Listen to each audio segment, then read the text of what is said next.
Hi, so we've got a really exciting Pouilly Fume to taste right now. It's the main Bouchie Chatellier from Pouilly Fume in the Loire Valley. It's their Argile Silex Pouilly Fume, and it's the 2018 vintage. So what's quite exciting about this particular wine is that it's right next door to the vineyards of Didier Dagenot, who is like a legend, or of all legends in the sort of the Loire and the Pouilly Fume and Sancerre wines. His wines fetch incredible prices for Sauvignon Blanc, probably the most expensive Sauvignons in the world.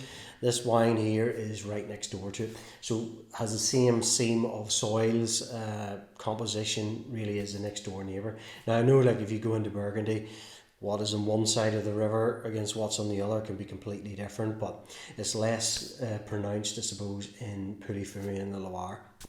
So you're going to get very, very similar soil structures. So the argile is the clay sort of element of the soil, and then which is a bit heavier. And then your silex, which is your flinty sort of element of the soil, which is that sort of gives it that smoky minerality and gives it that sort of texture because of the heat reflecting off the actual flint during the day to ripen the grapes as well. So quite exciting wines. Colour wise, really clear, quite bright, greeny sort of tints as opposed to it. Completely unhooked as well, as you would expect. Beautiful nose straight away. Now, Sauvignon Blanc, as most people will know, particularly if you're looking at, say, New Zealand styles that really pungent, jump out at you. If you go to the Loire, they tend to be a lot more restrained, depending on the type of soils that you would get them from. For example, if you look at the Domaine Roblan Sancerre that we have from the Terre Blanche, which is the chalky soils, it's very aromatic on the nose.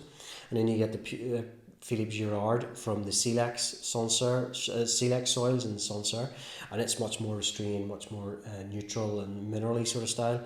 So the argile is somewhere in between, and when the silex, obviously, it gives it that restraint too. So on the nose straight away, you get that sort of restrained nose, but you get a really nice aromatic, slightly sort of golden grapefruit sort of nose to it. Without it's nowhere near passion fruit or tropical or anything like that. Very much on the citrus spectrum, slightly green fruited as well. Sort of pear notes coming through, apple. Great fruity flavours, lovely. It's really intriguing, lovely nose that you can smell the quality almost in it.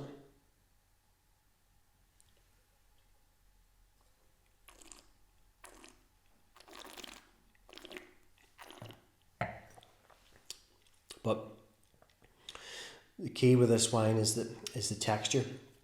Initially you get that sort of slightly mouth coating texture to begin with. You get all that lovely sort of citrus and stone fruits coming through, and then it sort of all cleans out, really lean and chalky, almost mineral, wet stone sort of minerality coming through in the finish. Beautiful wine, and it just lingers. It's got a fantastic length to it as well. Beautiful wine. As soon as I smelt it and tasted it the very first time, I was like, wow, this is a level above, certainly. You're going to pay for it. It's not a cheap bottle of wine, but if you love your Sauvignon Blancs and you want to try something a little bit different, a little bit better quality, and see what it can achieve, I suppose, around the world, try these wines. They're only a fraction of the cost of the Didier Dagenot wines, for example, and super bottles of wine. Top producer. I would highly recommend it if it's available to purchase, because there's only going to be small quantities that's available as well.